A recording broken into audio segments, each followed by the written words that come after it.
with the lessons learned in history. That's where we were happy.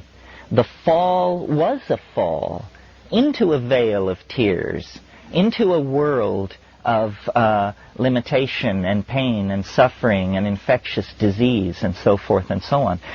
It's a prodigal journey into a lower dimension that can now be ended by a collective cultural decision to commit to this Taoist, shamanistic, feminized, cybernetic, caring, aware, present kind of being. I mean, it's nothing more than what each of us is in our very best moments.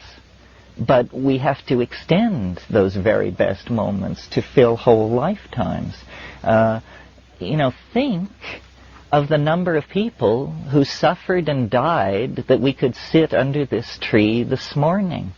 I mean, in the last 1,000,000 years, 9 times the glaciers have ground south from the poles, freezing the world into ice and confining human populations to subtropical valleys and the warm tropics. 9 times the interglacial periods have come and human populations have spread out over the earth. They didn't have radio, they didn't have antibiotics, contraception, statistical analysis, or the partial differential equation, and yet somehow they managed to get us here. Are we then, as the heirs of that wave front, of the inheritors of a 1,000,000,000-year process, are we in one generation to turn it into a massive pottage? I think not. I certainly hope not. I would like to believe that we could make that leap to conscious awareness that would allow us to take hold. Now, the problem, it was easy the first 10 years that I sat before you, because what we were doing was getting to know each other, to verify that we in fact existed, that I wasn't crazy, you weren't crazy, so forth and so on. Now, what looms ahead is the mess of politics.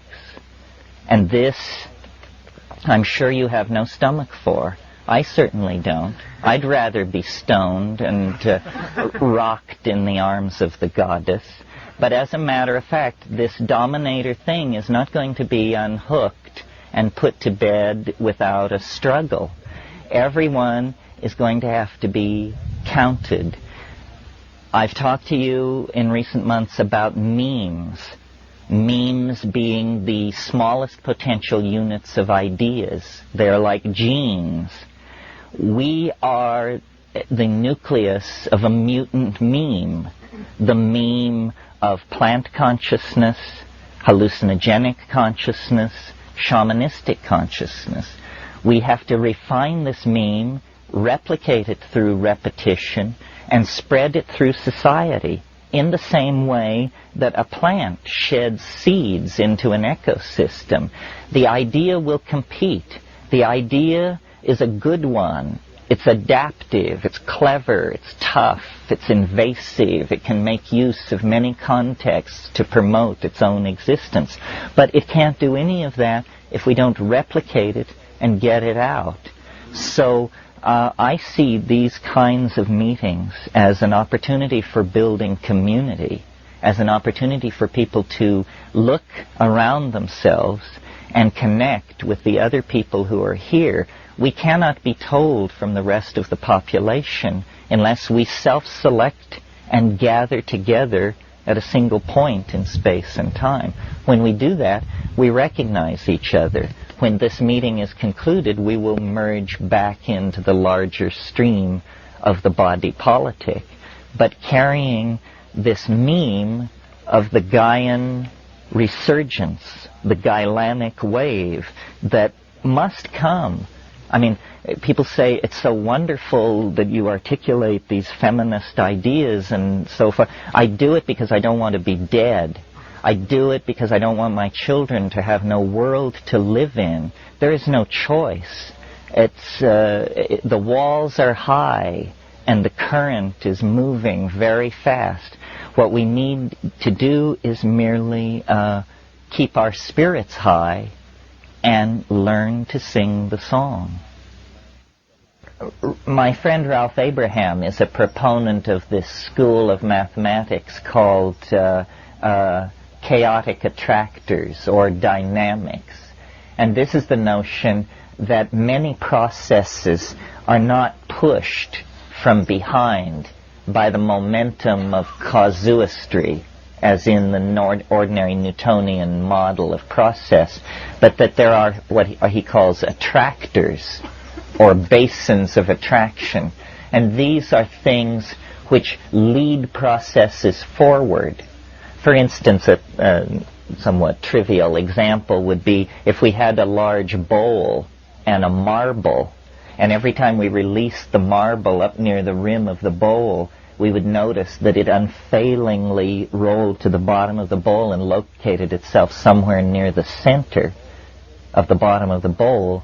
We could say that the bottom of the bowl acts as a basin of attraction for the marble.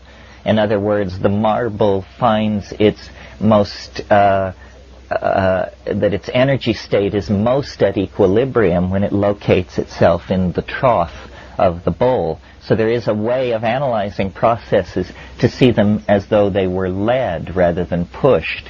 And I think it's fruitful to see human history this way. You see, what we deny as a culture of materialist, positivist reductionists, is the presence of spirit in the world, in ourselves, or in nature. And so Western science is very concerned to deny what is called telos. Telos is a Greek term for purpose.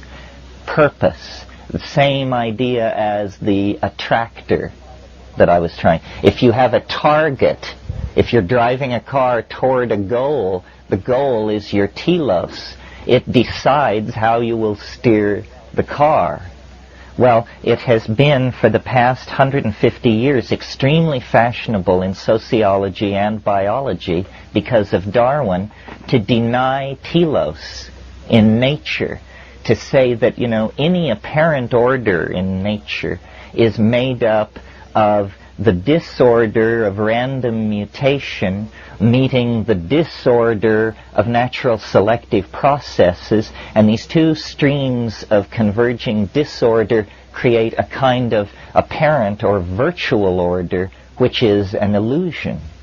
This is the orthodox theory. And when you take this Darwinism and put it into historical theory of human processes in time, you get the modern position in academic philosophy about history, which is that it is, and the official phrase is, trendlessly fluctuating. That's what we're asked to believe we are embedded in, a 10,000-year-old process of trendless fluctuation. In mathematics, this is called a random walk. It means you just go over here a few steps, and then you go this way, and then you go back. You're like a drunk, lurching around in this phase space. And this is the highest vision of human purpose that the reductionist vision can offer. Well, what the intuition of religion is, especially Western religion, and I wouldn't even bother to mention it, except that it also is the strong intuition of a lot of psychedelic experience, that there is some kind of attractor in the historical phase space. There is something which is drawing everything toward it. It's like a higher dimensional entity that casts an enormous shadow over the human landscape, so that, at sitting around campfires 50,000 years ago, people felt this vague tug toward organization, order, cognitive activity, epigenetic activity. Epigenetic activity means coding stuff not in your genes, but in dance, gesture, ritual, and ultimately in clay and on paper and in electronic storage methods.